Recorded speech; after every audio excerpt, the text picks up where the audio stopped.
നമ്മുടെ സൗരയൂഥത്തിൽ പണ്ട് 9 ഗ്രഹങ്ങൾ ഉണ്ടായിരുന്നു. ശുക്രനിൽ തുടങ്ങി പ്ലൂട്ടോയിൽ അവസാനിച്ച ആ ഗ്രഹ പരമ്പര 2006 അവസ്ഥ മാറി.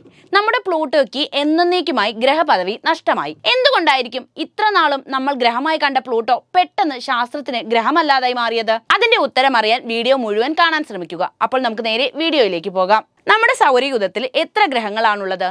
ഇന്നത്തെ ഉത്തരം 8 എന്നാണ്. എന്നാൽ ഒരു കാലം വരെ അത് 9 ആയിരുന്നു. ബുധൻ, ശുക്രൻ, ഭൂമി, ചൊവ്വ, വ്യാഴം, ശനി, യുറാനസ്, നെപ്റ്റ്യൂൺ, പ്ലൂട്ടോ. ഇതിങ്ങനെ പറയുമ്പോൾ പഴയ സ്കൂൾ കാലഘട്ടത്തിന്റെ ഒരു ഗൃഹാതുരത അനുഭവപ്പെട്ടേക്കാം. കുറെ കാലം പ്ലൂട്ടോ ഗ്രഹമായി തുടർന്നെങ്കിലും ഒടുവിൽ ശാസ്ത്രജ്ഞർ ആ തീരുമാനം തിരുത്തുകയായിരുന്നു. പ്ലൂട്ടോ ഒരു ഗ്രഹമല്ല, ഒരു ചിഹ്നഗ്രഹം മാത്രമാണ് എന്ന് ശാസ്ത്രം തിരുത്തി എഴുതി. അങ്ങനെ നമ്മുടെ പ്ലൂട്ടോ ഗ്രഹപ്പട്ടികയിൽ നിന്നും പുറത്താക്കപ്പെട്ടു. പാവം പ്ലൂട്ടോ അല്ലേ? അടുത്തിടെ പ്ലൂട്ടോയുമായി ബന്ധപ്പെട്ട് ഒരു സംഭവ വികാസം ഉണ്ടായിരിക്കുകയാണ്.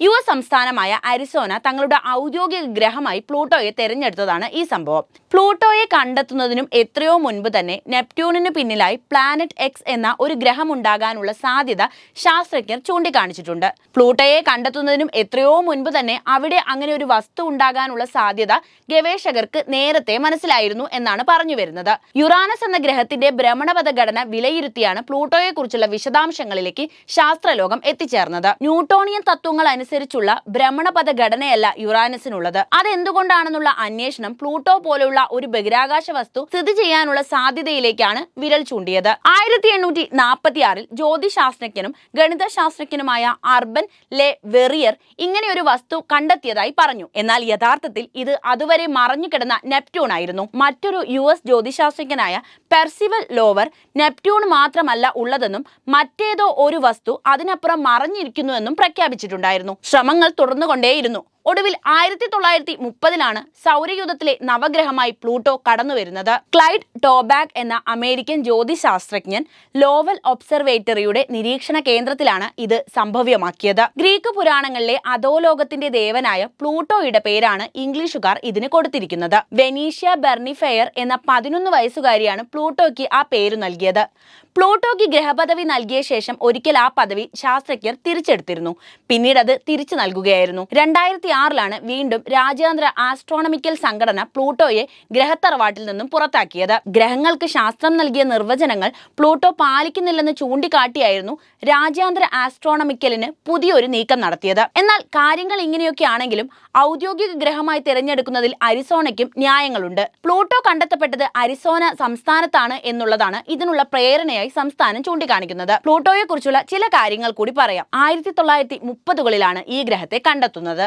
സൂര്യനിൽ നിന്ന് ശരാശരി 590 കോടി കിലോമീറ്റർ അകലെയാണ് പ്ലൂട്ടോ സ്ഥിതി ചെയ്യുന്നത്. സൗരയൂഥത്തിൽ പ്ലൂട്ടോ സ്ഥിതി ചെയ്യുന്ന ഭാഗം കൈപ്പർ വലയം എന്നാണ് അറിയപ്പെടുന്നത്. 248 ഭൗമവർഷങ്ങൾ വേണം പ്ലൂട്ടോയ്ക്ക് ഒരു തവണ സൂര്യനെ പ്രദക്ഷിണം വെക്കാൻ. 2360 കിലോമീറ്റർ ആണ് ഇതിന്റെ വ്യാസം. ഭൂമിയുടെ ഗുരുത്വാകർഷണ ബലത്തിന്റെ 1/6 പ്ലൂട്ടോയ്ക്കുള്ളത്. പ്രതലോഷ്മാവ് -233 ഡിഗ്രി സെൽഷ്യസ്. ഇതിനാവട്ടെ വർത്തുള ഭ്രമണ പദമാണുള്ളത്.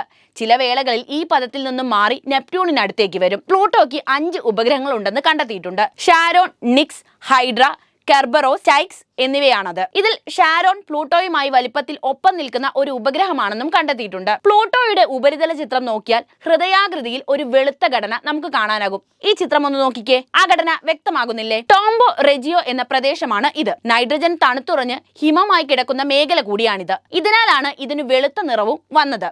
എന്നാൽ ഇപ്പോൾ ഒരു ഗവേഷണത്തിൽ ഒരു കാര്യം കൂടി വെളിപ്പെട്ടിട്ടുണ്ട്.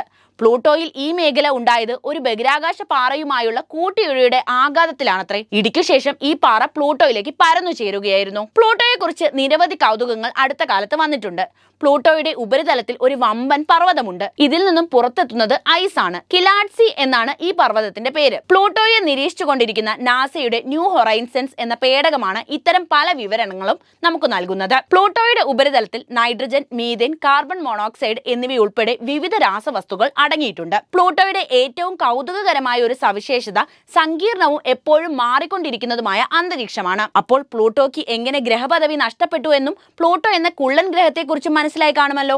അപ്പോൾ വീഡിയോ ഇഷ്ടപ്പെട്ട ലൈക്ക് ചെയ്യാനും ഷെയർ ചെയ്യാനും ശ്രദ്ധിക്കുമല്ലോ.